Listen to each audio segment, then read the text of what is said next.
Good evening.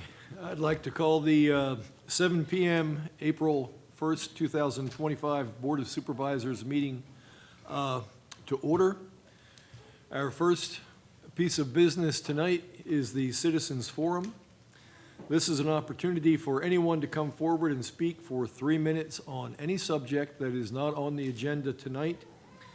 Please be respectful of others when expressing your views and refrain from shouting, using profanity, or any personal attacks.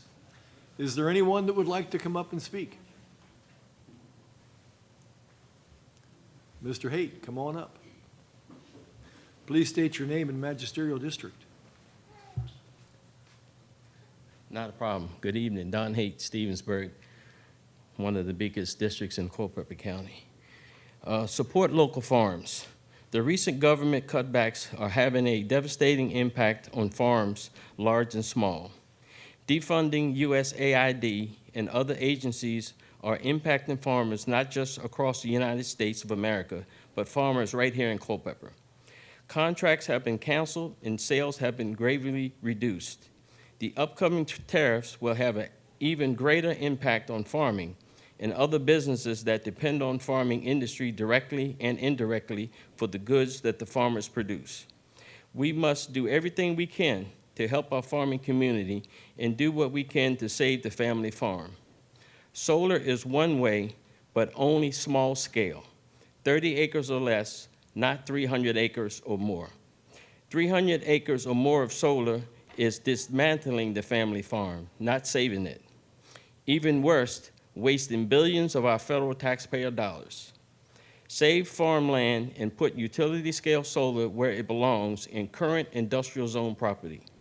We asked our supervisor, Susan, to help us save farmland from utility scale solar, but the desires aren't there. We now ask the rest of you board members to help save Culpeper from solar. This board claims to want to save Culpeper's rural character. It's written in our comprehensive plan and on your website. You asked staff for suggestions to preserve farmland. You have work sessions, but to date there are no real plans. You now require a conditional use permit for public utilities for what was normally a by right use for already zoned industrial property. This is designed to deter data centers from being built in unwanted areas. What are your plans to save farmland from utility scale solar? As we speak, the residents of Raccoon Forward are being bombarded from solar developers, and I have received information about solar developers contacting them as recent as this week. You can't continue to play catch up. You must be proactive, not reactive. It's time for someone to make the motion to start the process to require utility scale solar to only be allowed in currently industrial zone property. We need one of you to make the motion to ask the Planning Commission to have this discussion. Then we need someone to second it. Then you Board of Supervisors need to vote yes or no to send it to the Planning Commission. It's just that simple. The Culpeper residents deserve to know which board members are for us and those who are against us. We just need 2 leaders to start the process.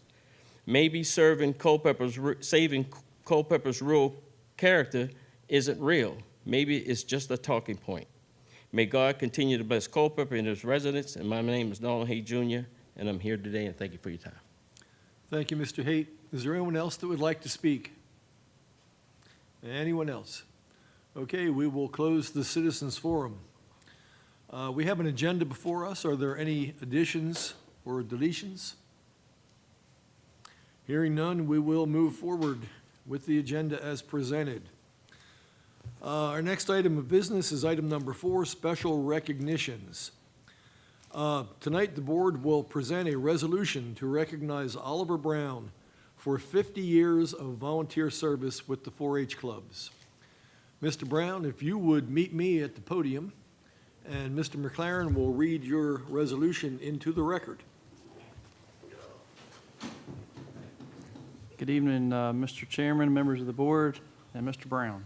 It's a resolution of appreciation in honor of Oliver Brown. Whereas Oliver Brown has dedicated half a century to the youth of Culpeper County 4-H, and whereas 46 of those years he has led the way as chairman or co-chairman of the Culpeper-Madison Rappahannock Farm Show, ensuring a high-quality experience for youth, families, and the community. And whereas Mr. Brown's commitment to the betterment of the community and especially to 4-H has been unparalleled, as evidenced by his long-tenured service. And whereas beyond the farm show, Mr. Brown has been a dedicated leader of the Hunter Horse Club and a state 4-H horse show volunteer, sharing a passion for equine education and excellence. And whereas Mr. Brown has been a steadfast supporter, mentor, and leader, shaping the lives of countless young people, leaving an impact that will last for generations. And whereas his contributions have made a lasting impact, and all those who worked alongside him are better for having had the privilege to do so. And now, therefore, be it resolved, it is with deep gratitude that we honor Mr. Brown. Be it further resolved that the Board of Supervisors thanks Mr. Brown for his outstanding service and for being an inspiration to us all, presented this first day of April, 2025.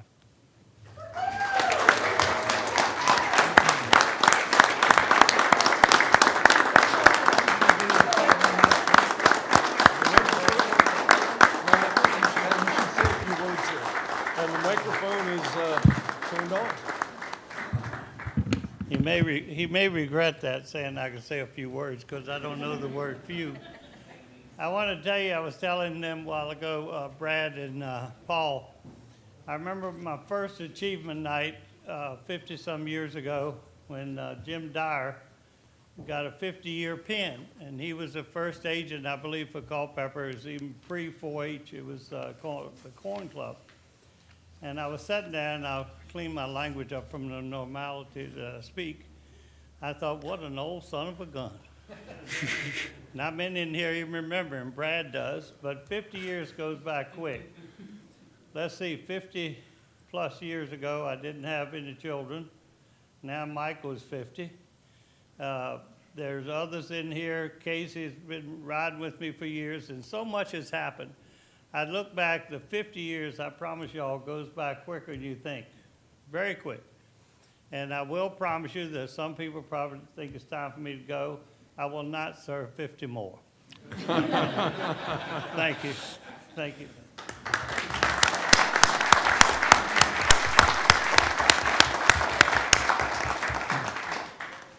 Thank you, Mr. Brown. We don't expect 50 years more, but that sweatshirt does say 50 plus. It does. Well, I thank my family. I could have said, but they put up with a lot. Me going to meetings. I did forget a meeting about a month ago, only because I sat down to rest at 5 o'clock and I woke up at 9:40. So the years have caught up. All right. All right. We're going to take about a 30-second break here. Thank all y'all for coming today. Do you want me to send you the photo?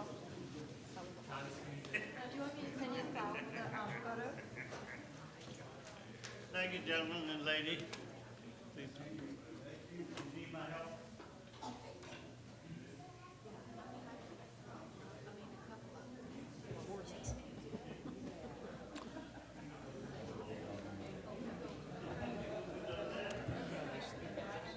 I have no idea.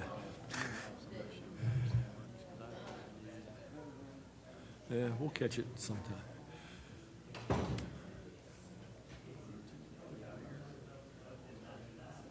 We'll figure it out. Okay, we're going to call the meeting back to order. Our next item of business is Planning Commission business. Our first case this evening is a request by Network Towers LLC, and I will pass this off to Mr. Drummiller to present the item. Yes, Mr. Chairman, I'll present the item by reading the Planning Commission letter. The Board of Supervisors will consider a request by Network Towers LLC, care of Drew Patterson, for a conditional use permit to allow the construction and operation of a fiber hub facility per Article 3-2-2.15, Public Utilities, and in accordance with Article 17, Conditional Use Permits of the zoning ordinance.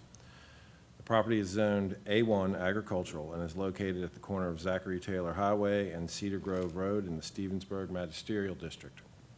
It's found on Tax Map 63, Parcel 28.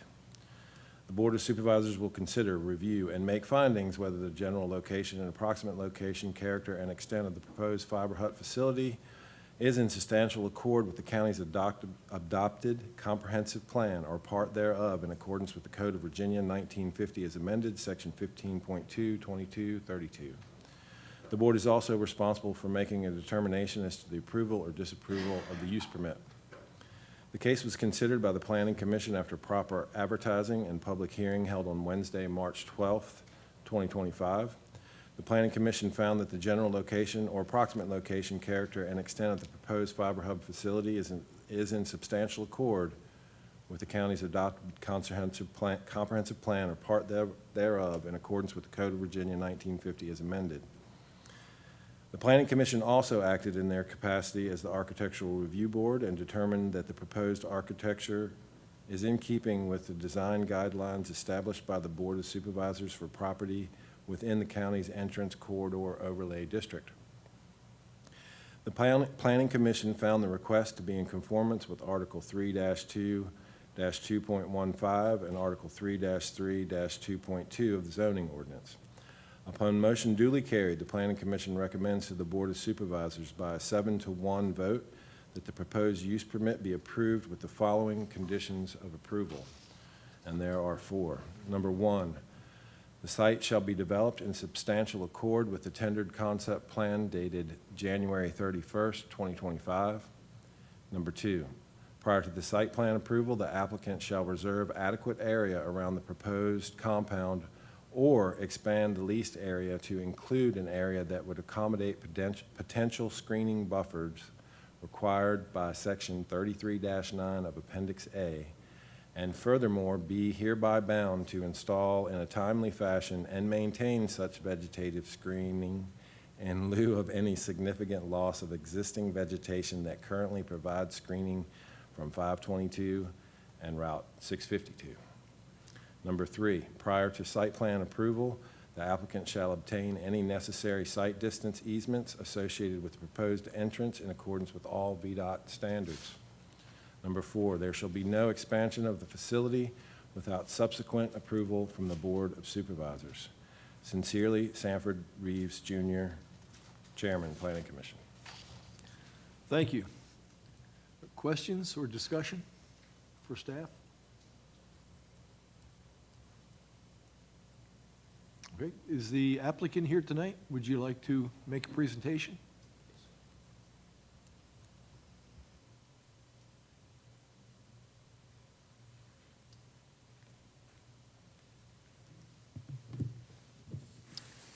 Mr. Chairman, members of the board, good evening. My name is Drew Patterson, and I am the Director of Network Towers.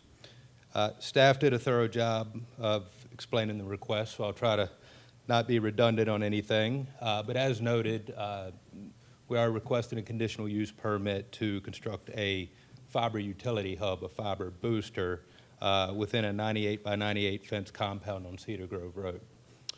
This is essentially a tower compound without a tower. The facility owner will be Network Towers. However, I should note that this doesn't have anything to do with a tower. We don't anticipate a tower here. And quite frankly, there wouldn't be room for a tower if we needed one. We are based out of Richmond. We will own, manage, and maintain everything except a few proprietary items within the shelters themselves. Those will be owned by my client. I am under a non-disclosure where I can't disclose who my client is for security reasons. However, I will explain the need for this facility in a few moments. There is a little background with this request. We initially submitted an application to staff on the same property but in a different location. We proposed an initial location that was only 150 foot from Route 522. We went to the Planning Commission in January. Planning Commission and staff recommended approval of that location. Subsequent to that meeting, Ms. Gugino and I met, and she expressed that she would like the facility to be screened more. She wanted it screened more from adjacent properties. She wanted it screened more from Route 522. So we did go back to the drawing board. We went back to the drawing board with the property owner, went back to the drawing board with our engineers, and we re-engineered the site, relocated it so that it is completely within the tree line, and it's over 1,000 feet from Route 522. The need for the proposed facility, my client has a need to boost fiber at this particular location along a designated fiber path, which will definitively benefit Culpeper citizens in this area and beyond this area. It's important to note that every fiber network, doesn't matter what it's used for, whether it's residential, commercial, whatever it is, needs this type of technology. Fiber simply loses signal after time, and it needs to be reboosted. Reboosting it, we have shelters within the facility. They have routers and modems. It's fairly simple, but the fiber does come into the shelter, it gets reboosted, and it goes the next length of its stretch. This particular facility, we're building it large enough so that multiple fiber providers that are along 522 can locate in this facility. It's similar, I would equate it to building a tower with multiple tenant areas in it so that future fiber providers, future cell carriers can locate in the compound. And I'll just end with saying all modern technology is fiber driven. Doesn't matter what it is. These types of facilities are crucial for adequate bandwidth, speed, and reliability. Simply put, fiber does not function properly without being redistributed or reboosted. These facilities are absolutely necessary. Without violating my NDA, I can say that there are 3 fiber providers right at 522. Verizon Business is existing, Sprint Fiber is existing, and All Points Broadband will soon be existing on 522.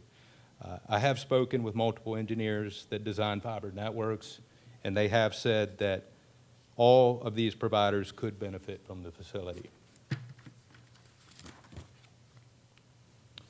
Just touching on the new location, you can see the original location close to 522. That was the original location that we received Planning Commission approval on. We did move it approximately 1,000 foot back. We did conceal it completely within the tree line, and now it's located 892 foot further from Route 522 than the original location, and it's over 1,000 feet from the closest home, so it's not going to be visible from the closest home. We are keeping the brown composite fence that we had originally proposed in the original location, and as staff said, we must install landscaping around the facility if the property's ever logged. If any of those trees go away, then we're required to put new trees in there to screen it. This is the facility. It does have room for up to 6 shelters. However, at this time, my client only needs 2 shelters. 2 shelters, 2 emergency generators is all that we need, but we are building it large enough so that additional users could use it if they needed to. We have no need to expand. This is as large as we will ever need it to be.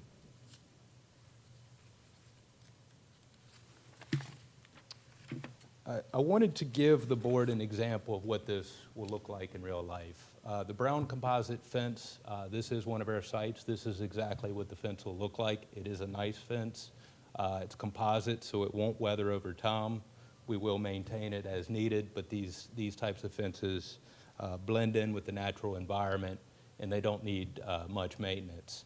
And I wanted to give you an example of what it looks like from 70 feet away. Again, this is at that location, but we are going to be 30 foot further than this. We're going to be 100 foot from Cedar Grove Road, so it's going to be even more wooded than this is. And again, this is just our precast concrete shelter. It's brown, it blends in, so I don't think that visibility will be an issue at this location. And I did want to just go over some of the citizen questions that came up in the Planning Commission meeting. We've already touched on visibility. It won't have much visibility, if any.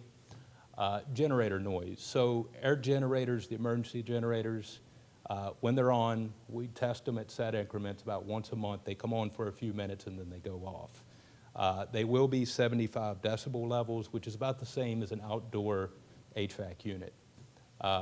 Again, they operate in emergency situations, so they're only going to be on when everybody else's generator is on. Lights and security cameras, they're all going to be faced inwards, so, there's not going to be any visibility from other properties. They're going to be motion censored, so they'll only come on when somebody comes into the compound at night, then the lights will come on. Propane tank safety, these propane tanks, they're double-walled. We meet spark radius, and quite frankly, propane tanks have little security concerns or little explosion concerns when they're in outdoor areas. It's only when they're in indoor areas and they're leaking that there's ever a fire hazard, the propane tanks. Fiber safety was an issue that was raised. Fiber optic cables, although we don't own them, they do not emit any radiation. We did confirm that. Fire safety, these shelters that we're putting in, they do have their own fire suppression mechanisms in them. It's not going to be water, it's going to be a chemical that would go off if there was ever a fire within the shelter itself. I noted that we have no plans to expand. We have a condition that says we can expand without coming back to you guys. Taxes, Ms. Gugino asked about this. So we talked to your assessor's department, and they said that taxes would be based on square footage of the facility and an estimate of personal property within the facility. I did talk to my client. They'd prefer that we didn't, in the public hearing setting, divulge what the equipment would be and how much it was worth and that sort of thing. But it is certainly something that we'll have to go over with your assessor's office when that time comes. What I will say is, you know, these shelters, they're not overly complex, but it's not insignificant, the equipment that's in them. So there will be some taxes associated with the facility. And then compatibility. This is the most well-screened facility that we've ever done. It'll be hidden within the tree line. It'll be 1,000 foot from all houses. It'll be 1,000 foot from Route 522. Generate almost no traffic, little noise, and it'll boost fiber signal for the community residents. And that's my presentation. I'd be glad to answer any questions that you may have. Thank you, Mr. Patterson. Any questions? Mr. Patterson, so just so that we understand this clearly, so the fiber hub facility will boost the internet signal, correct? It'll boost the fiber, yes. Correct. And but that's going to be in a rather large area, not just, I don't know, half a mile from the actual facility. This will actually increase the signal to a fairly large degree outward from it, correct? Yes, sir, that's exactly right. So to your point, these facilities aren't needed everywhere. Mm-hmm. You put one in and it handles your fiber booster for a large area. So there's not going to be a proliferation of these types of things everywhere. Right. Okay. So as we strive to make sure that our citizens are getting reliable internet service and things like that, this is obviously, in my mind, this is obviously something that's needed for us to have. If your citizens are using fiber, which everybody is in some capacity or another, then this facility could benefit them. Okay. All right. Thank you. Mr. Patterson, you said Verizon and Sprint are existing. could use this. Yes. At the current time, what you're proposing, though, is a proprietary station that would be used by your one client? That is correct. So it would not necessarily change the broadband speed for the house next door. So it's a good point. And this is the challenge of not being able to divulge who my client is. It makes it very difficult on me in every public hearing I go into. But I will say this. My client, without violating my NDA, does not own their fiber. So there certainly could be a benefit from who's there. That's what I can say. Okay, thank you. Other questions? Ms. Supervisor Bates? Mr. Chairman, so you're saying there's two, I don't know what the, facilities within this area, but it's capable of handling 6? That's correct. So is your client willing to let these outside fiber operators come in, or is it something that they don't feel that they would want to share? It's a good question. So my client needs 2 right now, and they don't control, since Network Towers owns the facility. Quite frankly, they don't have a lot to say about who else comes in there. We do. So if they came in and said we want the other 4 positions, we would gladly give those to them. But if others came in the meantime, we would gladly lease those positions out to the other users. So just hypothetically speaking here, if this does not pass, what is your client, I mean, would you move down to the next county and set up shop there, or how does that work? I mean, do you have to be within a certain distance of the beginning and end user? Yes, sir. I don't have a good answer for you there, because when they gave us this search area, it was right here. It wasn't a half mile one way or the other. It was right here. So if this facility does not go through, quite frankly, I'm not sure what they would do. Mr. Rosenberger? Yes, sir, I have a question.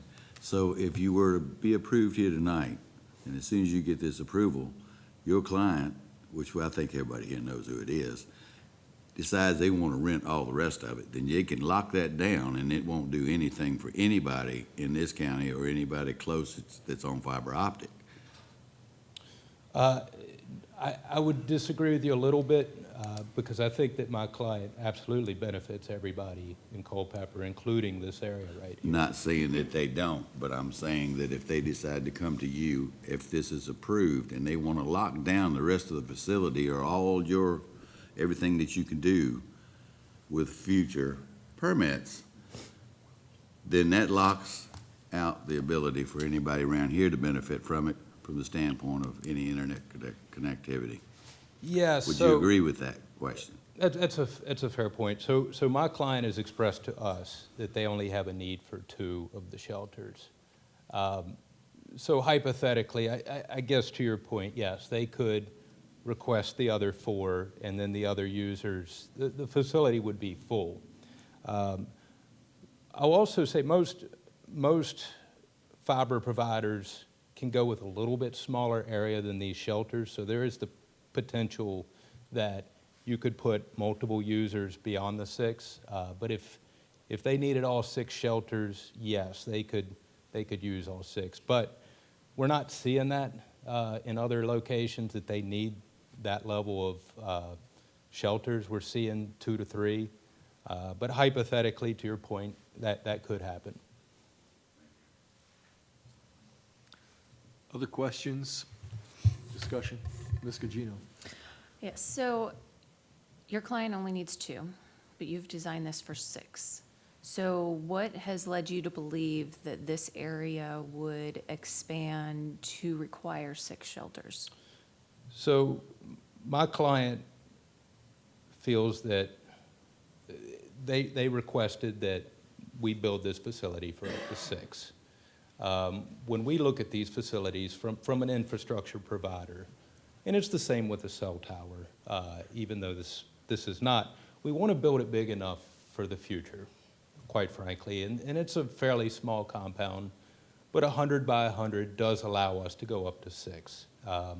As I said, we're not seeing that in other places, but I think we would want to design this big enough, a one-shot fits all. And the difference between going to 2 to 6 is not that much larger. We just feel it would be the responsible thing to build it a little larger if expansion was needed. But the number 6 came from your client? It did, yes. Okay. And this is under lease, so how long is the lease with the landowner? I would have to take another look at that. Without getting too specific about the lease, I think, if I recall correctly, I think it's 25 or 30 years.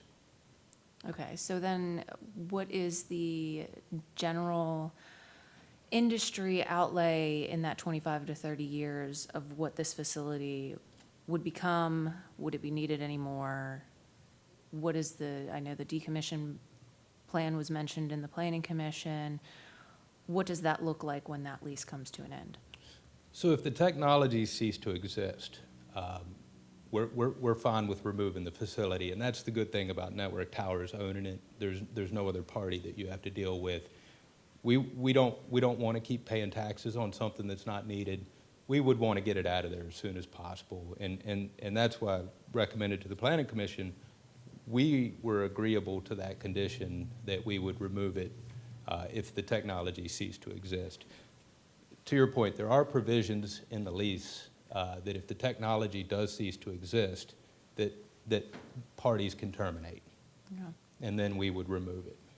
But as far as any redevelopment of this space, especially going up, are there any provisions in either the lease or conditions that can be put across it here that whatever, you said it's an 8-foot fence and 10-foot shelters, to limit those heights such that you can't go to 2-story shelters or 3-story shelters or anything like that? We would be agreeable to that, Okay, yes. because who knows what the technology will be, what kind of things, that would also limit it if anything decides to go aerial, and this becomes a location that could be a possible tower, at least that will keep it within the realms of that fence. Yeah, that's a fair point, and I understand the board's position. You want to look at hypothetical situations. It's a fairly new technology. So we would be agreeable, as we said in the planning committee, to not expanding if that was the board's desire. We would be agreeable to a height cap if that was the board's desire. I guess one thing I want to portray to you is we're not trying to sneak something in. So if you Oh, feel true, that but we that's- don't know what 10, 15 years down the road is. Well, I And agree. you're no longer I in this agree. position, and somebody new comes in, the client changes, like, you never know. I And to understand. safeguard the neighbors who were very adamant of the fact of this wasn't something that was pleasing to them, I want to make sure that we cover as many bases as possible. And I do appreciate the effort you guys did by moving it from its original location. You talked to all the neighbors and found out what the biggest concerns were, the turn in the driveway so you can't see straight down into it. All of that is definitely appreciated. But like I said, a lot of the opinion is of, I wish it wasn't going here at all. Now, as far as, these are 50 to 60 miles, is this the only one between the point A and point B endpoints that needs boosting, or is there going to be another facility somewhere else down the road in either direction? I don't know of another one Okay, in this stretch, no. okay. And then you also said that you needed, from the Planning Commission, 3-phase power. Yeah, well, we do use 3-phase power, yes, it's more efficient. And that's available here at this location? It is, we did vet that. Okay.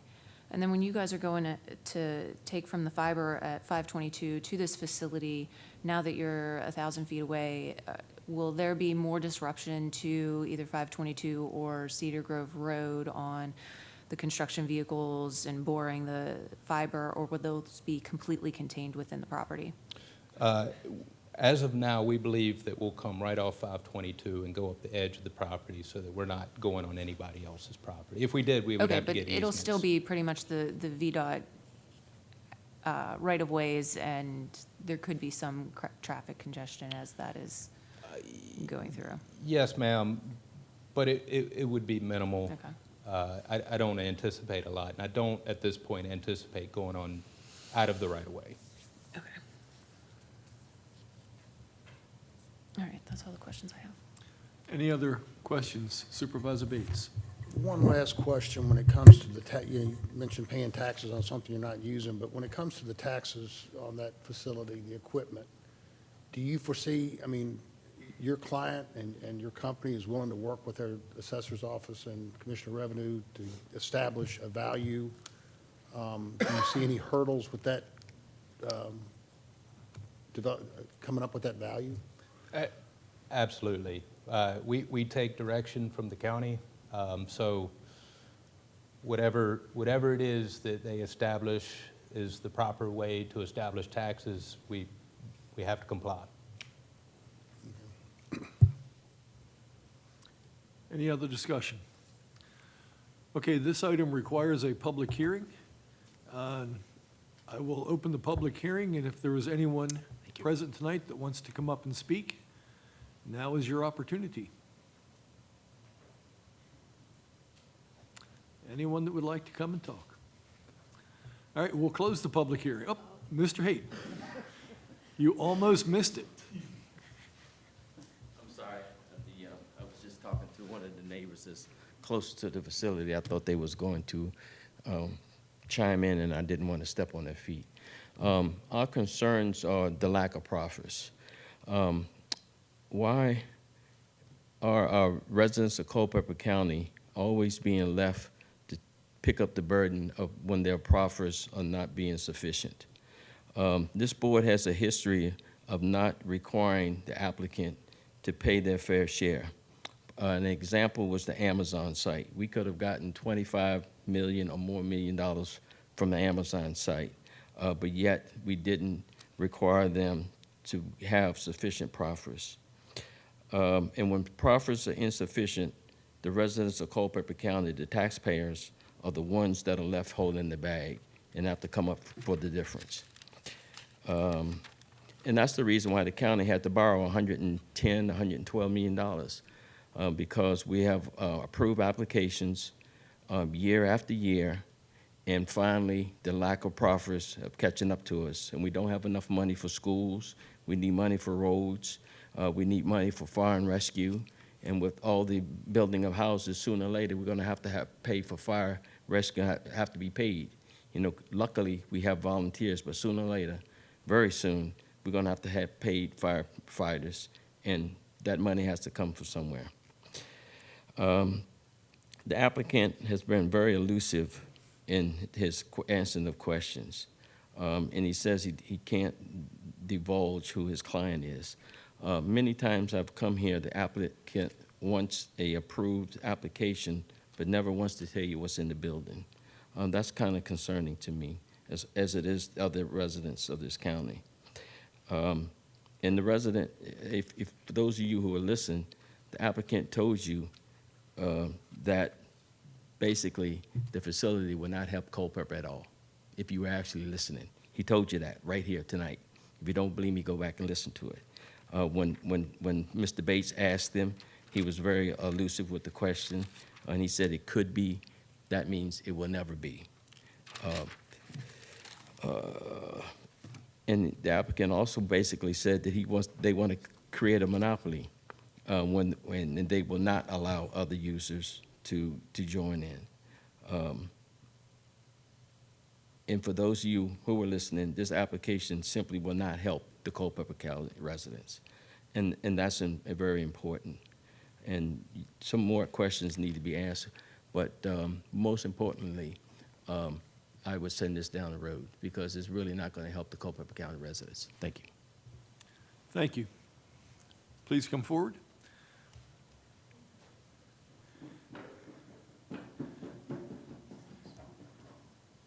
If you would, please state your name and magisterial district. My name is Charlotte Riley. I'm the et al. In the Sauerholder et al. For this property. I'm in favor of the project, and I think it will help Culpeper County because the way I understand it, these facilities are built every 50 miles or so, and what is done in one county 50 miles away benefits us. What's done in our county 50 miles away benefits them. It's just passed along. Number two, this facility will be out of sight for the most part. It's going to be completely on our property. And I don't see how it's going to have any adverse effect on any of the adjacent properties. This is a gravel road, Cedar Grove, at that point is gravel. There are 3 other properties on that road.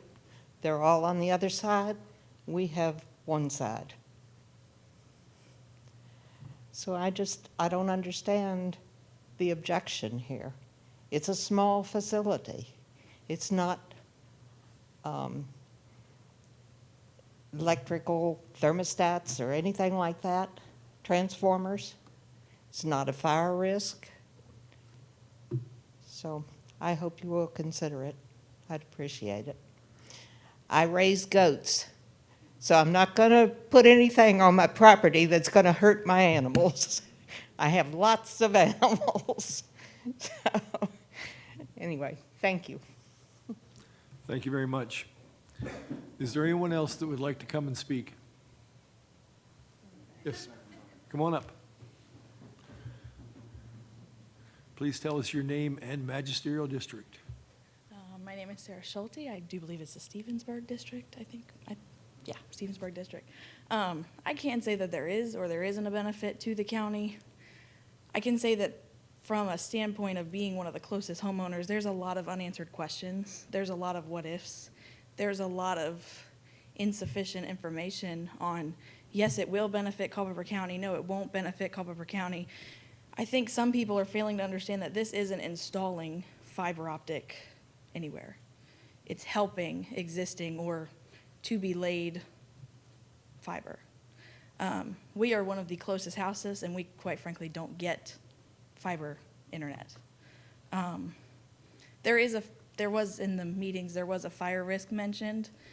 I'm sure a lot of you know that there's a lot of fires in the county. There is woods, dry fields, dry woods and I know my house and my babies are nestled in those woods. I have in-laws who settled there 25 years ago nestled in those woods. And that's a lot of life to give up for a lot of what ifs. I hope you guys can consider the little bit of the county that is right there, right next to it, for the little bit of tax proffers that are happening. So that's all I have to say. Thank you. Anyone else that would like to come up? Anyone else? Okay, we will close the public hearing, and I will reopen it for questions or discussion. Supervisor Underwood. For discussion, first, I'd like to thank Supervisor Gugino because I believe she has done a good job of listening to her constituents and asking the questions with the applicant and getting changes made, which is what we're here to do. Second, in terms of the question of could this be a monopoly, my experience with amplifying, I'm still under NDA for because it was back in college and it was relative to cable, and it turns out that the college didn't have permission either, so we got NDAs. So I'm not an expert. That said, what I will say is it's kind of like car dealerships in the sense that if one's there, there's reasons to have more. So to think rationally that there's a reason there are 6 spaces, that 2 are being used, about a client that I do not discuss, and I was quiet in the whole meeting, but that there will be benefits, it is in everyone's interest that there are benefits for amplification. So I think we will see amplification on whomever the providers end up being. That's not certain. Nobody will guarantee it. It is being designed that way, and it's not being designed that way for a monopoly purpose. It's being designed that way because it's pragmatic. I'm grateful for the process, and certainly will defer to Supervisor Gugino, but I'm also grateful for the way she's worked with her constituents on this. Further discussion? or a motion? I actually have one more question for the applicant, if I may. So the two will be built initially. Will all 4 shelters and generators be set waiting, or will they come on and be built as the clients come in? Yes, only the 2 shelters and the 2 generators will be placed in there because we don't know what type Okay. of technology they'll use, so it'll be empty space. Okay, so it'll only be 2 generators initially until they either expand or new clients come in? Yes, ma'am. So will that lead to only 1 propane tank there initially and then a second coming in, or 2 placed, only 1 filled? At this time, we won't need 2 propane tanks for the use. The other one is for future. If we did build it right now, then it wouldn't have any propane in it. Okay. It would just be because we're putting in one, we put in another. But at this time, I think it would just be the one. Okay, thank you.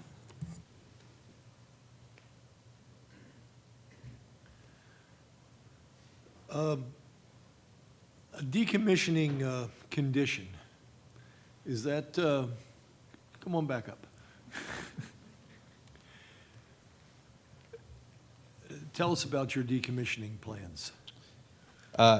Yeah, so at the Planning Commission meeting, the same question came up about what will we do if it ceased to exist.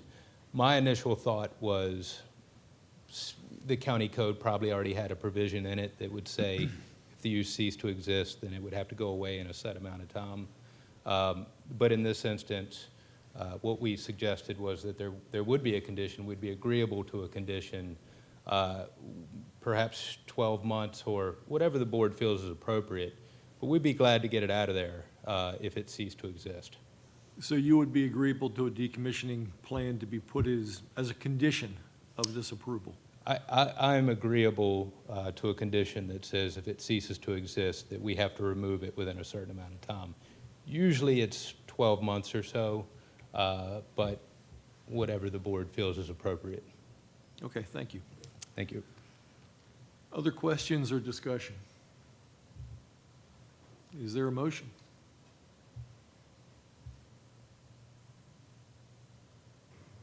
Mr. Chairman, I'd like to make a motion that the board approves their request by Network Towers for the conditional use permit to allow the construction and operation of a fiber hub facility as stated in the agenda, in item 6.0. Second? With the addition of the decommission plan and the height restriction? With the addition of the decommissioning plan and the height restrictions. Yes, ma'am, So thank you. specifically 12 months for the decommission and what, 20 feet for height, or? I think you said 10 foot was the shelters? What would be a fair height?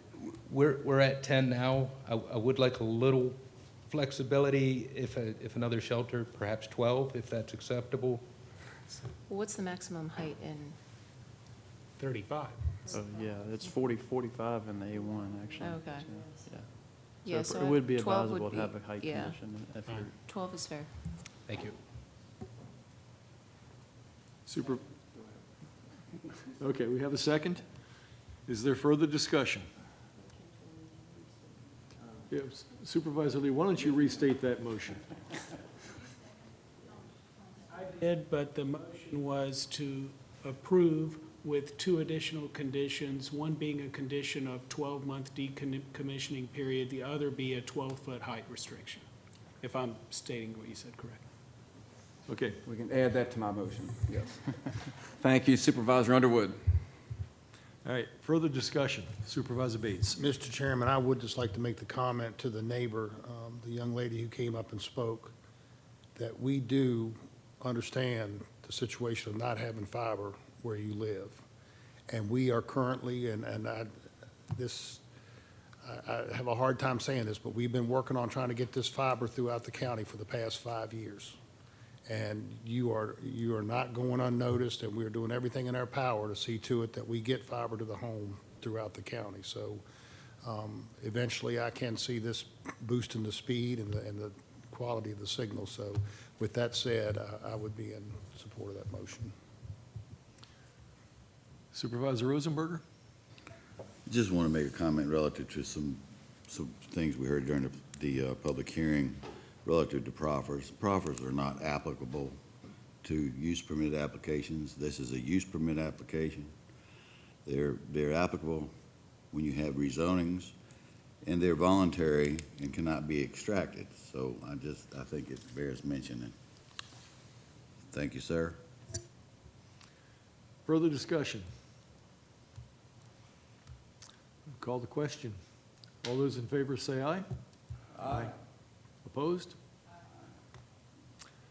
Motion carried, I believe, 5-2. Okay, next item is item 6.02, which has been withdrawn.